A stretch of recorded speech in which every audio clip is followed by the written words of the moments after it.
మన ప్రభువును రక్షకుడునైన యేసుక్రీస్తు శ్రేష్టమైనటువంటి నామములో మీ అందరికీ నా హృదయపూర్వకమైన శుభాలు వందనాలు తెలియజేయుచున్నాను. ఈరోజు దేవుని యొక్క వాక్యము కొరింథీయులకు రాసిన 2వ పత్రిక 1వ అధ్యాయము 20వ వచనాన్ని చదువుకుందాం. దేవుని వాగ్దానములు ఎన్ని అయినను అన్నీయు క్రీస్తునందు అవునన్నట్టుగానే ఉన్నవి గనుక మన ద్వారా దేవునికి మహిమ కలుగుటకై అవి ఆయన వలన నిశ్చయములై ఉన్నవి. మరొకసారి చదువుకుందాం. కొరింథీయులకు రాసిన 2వ పత్రిక 1వ అధ్యాయం 20వ వచనం. దేవుని వాగ్దానములు ఎన్ని అయినను అన్నీయు క్రీస్తునందు అవునన్నట్టుగానే ఉన్నవి గనుక మన ద్వారా దేవునికి మహిమ కలుగుటకై అవి ఆయన వలన నిశ్చయములై ఉన్నవి. దేవుని పరిశుద్ధ నామమునకు మహిమ కలుగునుగాక. ప్రియమైన దేవుని బిడ్డలారా, మరొకసారి మీ అందరికీ నూతన సంవత్సర శుభాకాంక్షలు తెలియజేయుచున్నాను.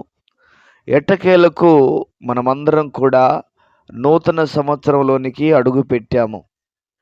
చాలామంది జీవితాలలో ఈ సంవత్సరం మా జీవితాలకు ఎలా ఉంటుందో, ఈ సంవత్సరం మేము ఎలా ఉంటామో, మా కుటుంబం ఎలా ఉంటుందో అని చాలామంది అనుకుంటూ ఉంటారు. కొంతమంది పంచాంగాలు చూపించుకుంటూ ఉంటారు, కొంతమంది చిలక పంచాంగాలు చూపించుకుంటారు, కొంతమంది రకరకాలుగా. కానీ ఏది ఏమైనప్పటికీ దేవుడు ఎవరికి తోడుగా ఉంటాడో, దేవునికి ఎవరైతే ఇష్టముగా జీవిస్తారో వారి పట్ల దేవుడు ఎప్పుడు తన కార్యాలను చేస్తూనే ఉంటాడు.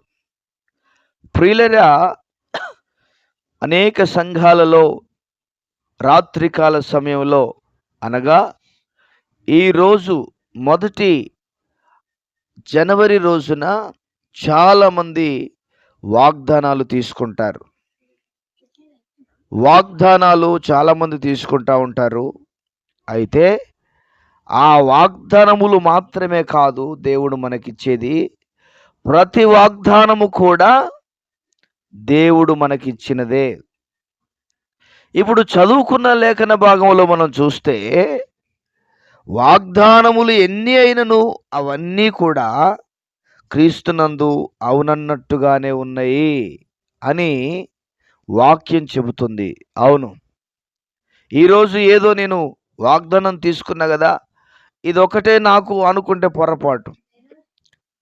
దేవుడు ఏదైతే వాగ్దానం చేశాడో, వాగ్దానముగా ఏ వాక్యాలైతే ఉన్నాయో అవన్నీ కూడా దేవుని బిడ్డలుగా మనకు చెందుతావి, మనకు చెందినవి మాత్రమే. గుర్తుపెట్టుకోండి. నేను నిన్ను స్వస్థపరుస్తాను అని అనగానే స్వస్థత కాకుండా ఇంకా వేరేది ఏమి చేయడు దేవుడు అనేటట్టు కాదు. నిన్ను కాపాడుతాను అని వాగ్దానం వస్తే కాపాడడం తప్పించి మరి ఏం చేయడా అనేది కాదు, ప్రతీది చేస్తాడు. ఈ వాగ్దానాలు తీసుకోవడం అనేటువంటిది మన తృప్తి కొరకు మాత్రమే. గుర్తుపెట్టుకోండి. దేవుడు మనకు చేసిన ప్రతి మాట, మనకు చెప్పిన ప్రతి మాట, మనం వాగ్దానముగా చూస్తున్న ప్రతి మాట కూడా దేవుడు మనకి ఇచ్చినటువంటిదే. కనుక ప్రియమైన నా దేవుని బిడ్డలారా, ఈ నూతన సంవత్సరంలోనికి అడుగుపెట్టినటువంటి మనము దేవుని యొక్క ఏవైతే వాగ్దానాలు చేశాడో ఆ వాగ్దానాలను మనం స్వతంత్రించుకోవాలి అని అంటే, దేవుడు మనల్ని దీవించాలి ఈ సంవత్సరం అంటే మనం చేయవలసిన పనులు చాలా ఉన్నాయి. మొదటిగా క్రమము తప్పకుండా ఆరాధనకు వెళ్ళాలి. చాలామంది ఆరాధనకు వెళ్ళకుండా ఇంట్లో టీవీల దగ్గర కూర్చొని వాక్యాలు వింటూ ఉంటారు. అది సరైనటువంటి క్రమము కాదు. ఖచ్చితముగా ప్రతి విశ్వాసి ఖచ్చితముగా దేవుని మందిరానికి వెళ్ళవలసినదే. అది వాక్యం చెప్తుంది, నేను చెప్తున్న మాట కాదు. సమాజముగా కూడుకొనుట మానకుడి అని వాక్యం చెప్తుంది. ప్రియులారా, ఆత్మతో సత్యముతో ఆరాధించే వారి మధ్యలో ఆయన ఉంటానని చెప్పాడు. 2-3 నా నామం పేరిట కూడుకొని ఉంటే వారి మధ్యలో ఉంటానని ప్రభు చెప్తున్నాడు.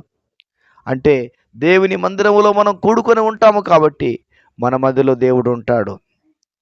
ఒకటి, క్రమము తప్పకుండా మనం దేవుని మందిరానికి వెళ్ళాలి. రెండవదిగా, దైవజనుని మన ఇంట్లోనికి ఆహ్వానించి దైవజనుని ద్వారా మన ఇంట్లో ప్రార్థన చేయించుకోవాలి. మన ఇంట్లో ప్రార్థన చేయించుకోవాలి. అంత మాత్రమే కాదు, మీరు కూడా ప్రార్థన చేసుకోవాలి. మీరు కూడా వాక్యం చదువుకోవాలి.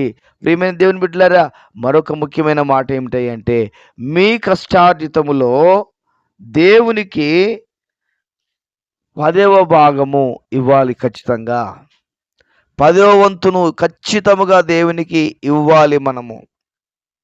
అది మన జీవితాలకు ఎంతో ఆశీర్వాదకరము అయినటువంటి విషయమని నేను మీకు తెలియజేయుచున్నాను. మీరు చేసి చూడండి.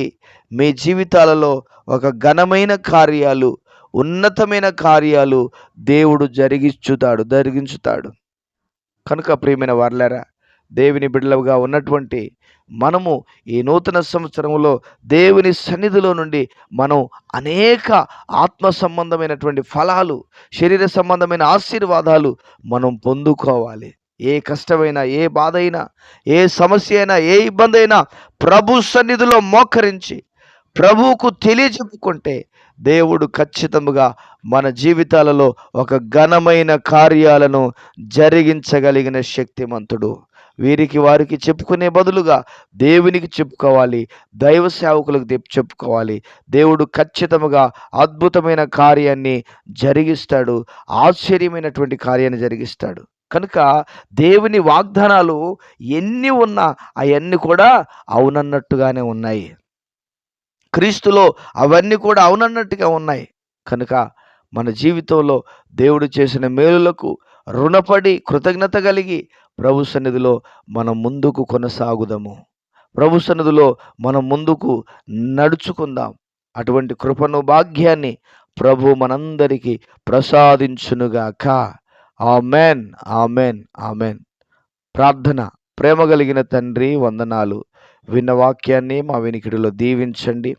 వింటున్న ప్రతి బిడ్డను, ప్రతి ఒక్కరిని పేరు పేరు వరుసన దీవించి ఆశీర్వదించి బలపరచు. మీ గొప్ప కార్యాలు, మీ ఉన్నతమైన కార్యాలు మీరు జరిగించి మీ నామమునకు మహిమను తెచ్చుకోవలసిందిగా మీకే వందనాలు, స్తోత్రాలు, స్తుతులు చెల్లిస్తూ యేసు నామములో ప్రార్థన చేసి వేడుచున్నాము ప్రియమైన పరలోకపు తండ్రి. Amen, amen. దేవుడు మనలను, మన కుటుంబాలను దీవించి ఆశీర్వదించి మహిమ కలిగిన రాకడ కొరకును, రాజ్యము కొరకును దేవుడు సిద్ధపరచునుగాక. Amen, amen. Glory to God.